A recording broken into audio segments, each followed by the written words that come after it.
خوش آمدید۔ اچھا، کبھی سوچا ہے کہ اگر ہمارا جسم خود کو صرف ٹھیک کرنے کے بجائے نئے سرے سے تعمیر کر سکتا تو کیا ہوتا؟ آج ہم ٹیشو انجینئرنگ کی دنیا میں ذرا گہرائی میں جائیں گے۔ یہ ایک ایسا شعبہ ہے جو طب کے مستقبل کو آپ کہہ لیں کہ نئی شکل دے رہا ہے۔ ذرا اس سوال پر غور کریں۔ بات صرف بیماریوں کا علاج کرنے کی نہیں ہے، بلکہ جو نقصان ہو چکا ہے اسے مکمل طور پر مٹا دینے کی ہے۔ تو ٹیشو انجینئرنگ ہمیں جسم کو اندر سے بالکل بنیادی سطح پر ٹھیک کرنے کا ایک نیا اور بہت ہی طاقتور طریقہ دے رہی ہے۔ اچھا، تو سب سے پہلے یہ دیکھتے ہیں کہ جو ہمارے موجودہ طبی طریقے ہیں ان کی حدود کیا ہیں۔ اکثر ایسا ہوتا ہے کہ ہم صرف علامات کا علاج کر رہے ہوتے ہیں، بیماری کی اصل جڑ کا نہیں۔ اس کی ایک مثال لیتے ہیں، گردے کی خرابی کی۔ دیکھیں، ڈائیالسس ایک عارضی حل ہے اور ٹرانسپلانٹ کے لیے اعضاء کی شدید کمی رہتی ہے۔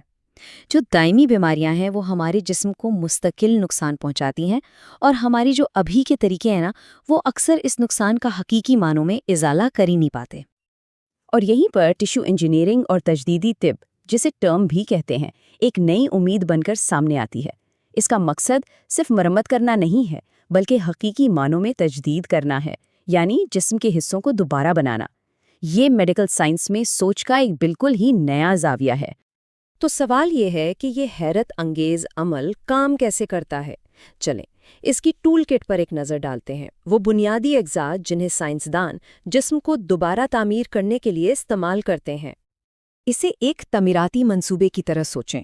کسی بھی تعمیر کے لیے 3 چیزوں کی ضرورت ہوتی ہے: کارکن یعنی خلیے، ایک ڈھانچہ یعنی سہارے، اور ایک بلو پرنٹ یعنی اشاراتی مالیکیولز۔ ٹیشو انجینئرنگ میں بھی بالکل یہی 3 اصول کام کرتے ہیں۔ تو سب سے پہلے ہیں خلیے، ہمارے زندہ کارکن۔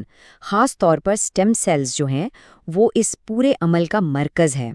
یہ وہ ماسٹر سیلز ہیں جو جسم کے کسی بھی حصے میں تبدیل ہونے کی صلاحیت رکھتے ہیں، چاہے وہ دل کے پٹھے ہوں، ہڈی ہو یا جلد۔ اس کے بعد آتے ہیں سہارے یا ڈھانچے۔ یہ خلیوں کو بڑھنے اور منظم ہونے کے لیے ایک فریم ورک دیتے ہیں۔ یہ کولیجن جیسے قدرتی مواد سے بنائے جا سکتے ہیں، یا پھر لیب میں تیار کردہ بایو ڈی گریڈیبل پالیمرز سے بھی، جو وقت کے ساتھ خود ہی جسم میں گھل مل جاتے ہیں۔ اور آخر میں ہیں اشاراتی مالیکیولز۔ یہ وہ کیمیائی ہدایات ہیں جو خلیوں کو بتاتی ہیں کہ انہیں کب تقسیم ہونا ہے، کہاں حرکت کرنی ہے، اور آخرکار کس قسم کا مخصوص ٹیشو بننا ہے۔ تو جب ان تینوں چیزوں کو، خلیوں، سہاروں اور ہدایت کو، ایک ساتھ ملایا جاتا ہے تو ایک زندہ، فعال ٹیشو بنایا جا سکتا ہے جو جسم میں مکمل طور پہ ضم ہو کر اس کا حصہ بن جائے۔ اچھا، اب جب ہم اس کی سائنس کو تھوڑا بہت سمجھ گئے ہیں تو آئیے دیکھتے ہیں کہ یہ ٹیکنالوجی حقیقی دنیا میں کیسے زندگیاں بدل رہی ہے، اور اس کی معاشی اہمیت آخر ہے کیا۔ دیکھیں، یہ ٹیکنالوجی پہلے ہی ناقابل یقین طریقوں سے استعمال ہو رہی ہے۔ مثال کے طور پر شدید جلے ہوئے مریضوں کے لیے لیب میں نئی جلد اگائی جا رہی ہے، اور کھلاڑیوں کے خراب کارٹلیج کی مرمت کی جا رہی ہے، اور مستقبل میں تو ہم ریڑھ کی ہڈی کی چوٹوں کا علاج کرنے اور شاید پورے کے پورے اعضاء کو لیب میں اگانے کی امید رکھتے ہیں۔ اور یہ صرف سائنسی تحقیق تک محدود نہیں ہے، یہ ایک بہت بڑی عالمی صنعت بن چکی ہے۔